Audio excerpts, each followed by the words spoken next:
आज हम जावास्क्रिप्ट के एरे मेथड्स के बारे में बात करेंगे। एरेज प्रोग्रामिंग में बहुत इंपॉर्टेंट होते हैं और जावास्क्रिप्ट इन्हें हैंडल करने के कई पावरफुल मेथड्स प्रोवाइड करता है। इन मेथड्स को समझना आपको बेटर और एफिशिएंट कोड लिखने में हेल्प करेगा। हम इन मेथड्स को डिफरेंट कैटेगरीज में डिवाइड करके समझेंगे और वो कैटेगरीज होंगी methods for adding removing array elements, methods for searching and filtering arrays, methods for transforming arrays, methods for iterating over array elements, methods for analysing arrays. Array elements को remove और add करने वाले methods. Push method array के and में एक या एक से ज्यादा एलिमेंट्स ऐड करता है। जैसे यहाँ हम नंबर्स एरे में 3 नए नंबर्स ऐड कर रहे हैं। ये मेथड एरे की न्यू लेंथ रिटर्न करता है जो हम इस एग्जांपल में न्यू लेंथ वेरिएबल में स्टोर कर रहे हैं। पॉप मेथड एरे के लास्ट एलिमेंट को रिमूव करता है और उसे रिटर्न करता है। इस एग्जांपल में हम फ्रूट्स एरे में पॉप मेथड का यूज करके लास्ट एलिमेंट ऑरेंज को रिमूव कर रहे हैं। पॉप रिमूव किए गए एलिमेंट को रिटर्न करता है जो हमने लास्ट फ्रूट वेरिएबल में स्टोर की है। अनशिफ्ट मेथड एरे के शुरू में एक या एक से ज्यादा एलिमेंट्स ऐड करता है। यहाँ हमने अनशिफ्ट मेथड का यूज करके एप्पल को एरे के शुरुआत में ऐड किया है। शिफ्ट मेथड एरे के फर्स्ट एलिमेंट को रिमूव करता है और उसे रिटर्न करता है। यहाँ हमने शिफ्ट मेथड का यूज करके फर्स्ट एलिमेंट एप्पल को रिमूव किया, फिर क्योंकि शिफ्ट रिमूव किए एलिमेंट को रिटर्न करता है तो उसे फर्स्ट फ्रूट वेरिएबल में स्टोर किया। स्प्लाइस मेथड एरे के बीच में से एक एलिमेंट को रिमूव करना, रिप्लेस करना या न्यू एलिमेंट्स ऐड करने के लिए यूज होता है। ये मेथड ओरिजिनल एरे को मॉडिफाई करता है। यहाँ हमने इंडेक्स 1 से शुरू करके 2 एलिमेंट्स रिमूव किए। ओरिजिनल फ्रूट्स एरे मॉडिफाई हो गया और स्प्लाइस ने रिमूव किए एलिमेंट्स का एरे रिटर्न कर दिया। यहाँ हम नए एलिमेंट्स एरे में ऐड कर रहे हैं। यहाँ हमने इंडेक्स 1 से एक एलिमेंट को रिमूव किया और उसकी जगह येलो और ऑरेंज ऐड कर दिया। एरे में स्पेसिफिक एलिमेंट्स को ढूंढना या फिल्टर करने वाले methods. Index of method array में एक स्पेसिफिक एलिमेंट को ढूंढता है और उसका इंडेक्स वैल्यू रिटर्न करता है।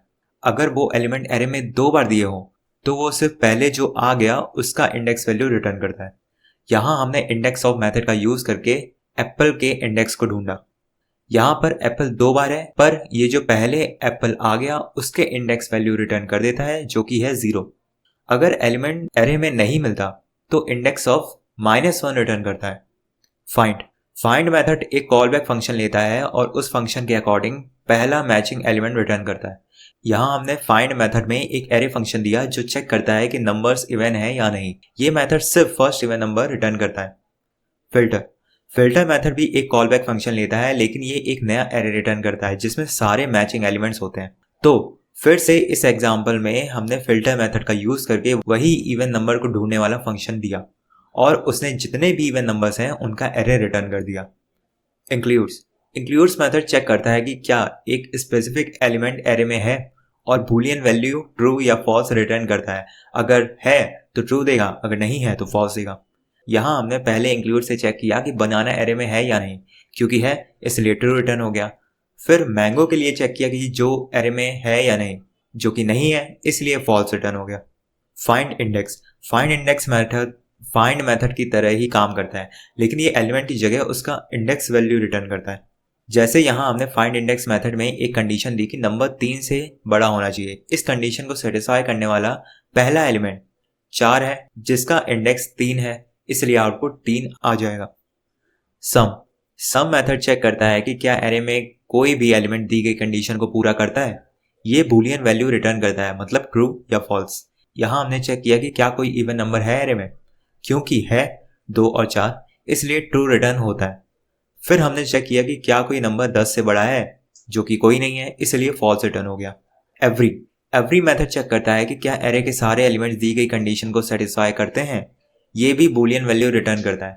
यहाँ हमने चेक किया कि क्या सारे नंबर्स इवन है, क्योंकि सारे हैं इसलिए ट्रू रिटर्न हो गया। फिर हमने चेक किया कि सारे नंबर्स 5 से बड़े हैं, जो कि सारे एलिमेंट्स 5 से बड़े नहीं है इसलिए फॉल्स रिटर्न हो गया। Last index of method index of की ही तरह काम करता है, लेकिन ये एरे के एंड यानी कि आखिरी एलिमेंट से ढूंढना शुरू करता है और उसका इंडेक्स रिटर्न करता है। मतलब एरे में वो एलिमेंट सबसे लास्ट में, सबसे बाद में जब आया होगा उसका इंडेक्स वैल्यू रिटर्न करता है। जैसे यहाँ लास्ट इंडेक्स ऑफ मेथड ने एप्पल को सबसे लास्ट में जब आया है ढूंढा उसे, जो कि इंडेक्स 3 पर है। एरे को ट्रांसफॉर्म करने वाले मेथड्स। मैप मेथड एरे के हर एलिमेंट पर एक फंक्शन अप्लाई करता है और एक नया एरे रिटर्न करता है।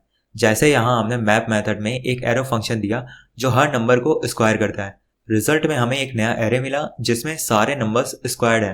रिड्यूस मेथड एरे के सारे एलिमेंट्स को कंबाइन करके एक सिंगल वैल्यू रिटर्न करता है। इसका सिंटेक्स कुछ इस तरह होता है, जिसमें एक एक्यूमुलेटर होता है जो रिजल्ट स्टोर करता है और इसमें हम डिफॉल्ट वैल्यू भी दे सकते हैं एक्यूमुलेटर की।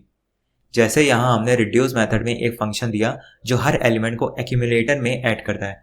0 इनिशियल वैल्यू दी एक्यूमुलेटर की और फाइनल रिजल्ट में हमें सारे नंबर्स का सम मिल जाता है। फ्लैट मेथड नेस्टेड एरेज को फ्लैटन करता है, यानी एक लेवल तक के सब एरेज को मेन एरे में मर्ज कर देता है। जैसे यहाँ फ्लैट मेथड ने एक लेवल तक के नेस्टेड एरेज को फ्लैटन किया। ये एक ही लेवल पर करता है, इसलिए 5 और 6 जो कि एरे के अंदर के एरे एलिमेंट्स हैं वो एरे में ही है। और यहाँ फ्लैट इन्फिनिटी ने सारे लेवल्स के नेस्टेड एरेज को फ्लैटन कर दिया। फ्लैट मैप मेथड मैप और फ्लैट का कॉम्बिनेशन है। ये पहले मैप ऑपरेशन परफॉर्म करता है, फिर रिजल्ट को फ्लैटन करता है।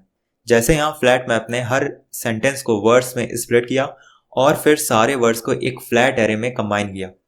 फिल मेथड एरे के एलिमेंट्स को एक फिक्स्ड वैल्यू से रिप्लेस करता है। यहाँ हमने नंबर्स एरे में इंडेक्स 2 से 4 तक के एलिमेंट्स को 0 से रिप्लेस कर दिया। ध्यान रहे 2 से 4 में 4 इंडेक्स वैल्यू को छोड़ देगा, उसके पहले तक ही करेगा, मतलब कि इंडेक्स 2 और 3 तक के एलिमेंट्स रिप्लेस होंगे। दूसरे एग्जांपल में हमने एक नया एरे बनाया जो कि खाली है और उसे 1 से फिल कर दिया। रिवर्स मेथड एरे के एलिमेंट्स को रिवर्स ऑर्डर में रीअरेंज करता है। इस एग्जांपल में फ्रूट्स एरे के एलिमेंट्स रिवर्स ऑर्डर में हो गए। शॉर्ट मेथड एरे के एलिमेंट्स को शॉर्ट करता है। बाय डिफॉल्ट ये एलिमेंट्स को स्ट्रिंग मानकर अल्फाबेटिकली शॉर्ट करता है। जैसे हमने यहाँ पहले एग्जांपल में फ्रूट एरे को अल्फाबेटिकली शॉर्ट किया, फिर नंबर्स एरे को असेंडिंग ऑर्डर में शॉर्ट किया एक कंपेयर फंक्शन का यूज करके। ये लाइन एक एरे को असेंडिंग ऑर्डर में शॉर्ट करने के लिए यूज होती है, मतलब छोटे से बड़े ऑर्डर में करने के लिए। यहाँ ए और बी दो नंबर्स हैं जो कंपेयर किए जा रहे हैं। ये एक एरो फंक्शन को रिप्रेजेंट करता है और a minus B actual comparison है। मतलब अगर a minus B negative value देता है, इसका मतलब हमने छोटे एलिमेंट में बड़े एलिमेंट माइनस कर दिया, इसलिए ये नेगेटिव वैल्यू आ गई। तो इसका मतलब a b से छोटा हुआ है, इसलिए a पहले आ जाएगा। अगर a minus B positive value देता है, इसका मतलब हमने बड़े एलिमेंट्स में छोटे एलिमेंट को माइनस किया, तो a b से बड़ा है, इसलिए b पहले आएगा। अगर a माइनस बी 0 है तो a और b बराबर हैं, इसलिए उनका ऑर्डर नहीं बदलता। array.from मेथड array लाइक या इटरेबल ऑब्जेक्ट से array क्रिएट करता है। इस एग्जांपल में हमने एक स्ट्रिंग से array बनाया और एक सेट से यूनिक वैल्यूज का array बनाया। array of मेथड दिए गए आर्गुमेंट से एक नया array क्रिएट करता है। इस एग्जांपल में हमने डिफरेंट टाइप्स के एलिमेंट से array क्रिएट किया। array एलिमेंट्स को इटरेट करने वाले methods. For each method array के हर एलिमेंट पर एक फंक्शन एग्जीक्यूट करता है। जैसे यहाँ for each method her fruit और उसके इंडेक्स को प्रिंट करता है। ये मेथड कोई नया एरे रिटर्न नहीं करता, बस हर एलिमेंट पर फंक्शन एग्जीक्यूट करता है। एंट्रीज मेथड एरे के हर एलिमेंट के लिए इंडेक्स वैल्यू पेयर्स का इटरेटर रिटर्न करता है। कीज मेथड एरे के इंडिसेस को इटरेट करता है और रिटर्न करता है, जैसे हम यहाँ कर रहे हैं। वैल्यूज मेथड एरे के वैल्यूज का इटरेटर रिटर्न करता है।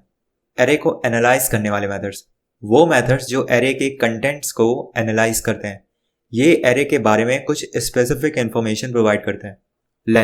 लेंथ प्रॉपर्टी एरे में कितने एलिमेंट्स है वो बताता है। इज एरे मेथड चेक करता है कि क्या दी गई वैल्यू एक एरे है, अगर है तो ट्रू रिटर्न करेगा, अगर नहीं है तो फॉल्स रिटर्न करेगा। मोर इम्पॉर्टेंट मेथड्स, यहाँ हम वो मेथड्स बताएंगे जो पिछले 5 कैटेगरीज में परफेक्टली फिट नहीं होते लेकिन फिर भी बहुत यूजफुल और इम्पॉर्टेंट है। स्लाइस मेथड एरे का एक पोर्शन एक्सट्रैक्ट करके नया एरे रिटर्न करता है। ये ओरिजिनल एरे को मॉडिफाई नहीं करता। जैसे इस एग्जांपल में स्लाइस 1,3 ने इंडेक्स 1 से लेकर 2 तक के एलिमेंट्स एक्सट्रैक्ट किए। ध्यान रखिए अगर 3 दिया है तो तीसरा एलिमेंट छोड़ देगा, उसके पहले तक ही देगा जो कि है इंडेक्स 2, और ओरिजिनल फ्रूट एरे चेंज नहीं हुआ। कनकैट मेथड 2 या 2 से ज्यादा एरेज को मर्ज करके एक नया एरे रिटर्न करता है। जैसे इस एग्जांपल में हमने 3 एरेज को कंबाइन किया। जॉइन मेथड एरे के सारे एलिमेंट्स को एक स्ट्रिंग में कन्वर्ट करता है। टू स्ट्रिंग मेथड भी एरे को स्ट्रिंग में कन्वर्ट करता है। ये मेथड जॉइन की तरह है, लेकिन इसमें सेपरेटर स्पेसिफाई नहीं किया जा सकता। मतलब जॉइन मेथड में आप सेपरेटर स्पेसिफाई कर सकते हैं, टू स्ट्रिंग मेथड में आप सेपरेटर कस्टमाइज नहीं कर सकते। ये हमेशा कॉमा यूज करता है एलिमेंट्स को सेपरेट करने के लिए।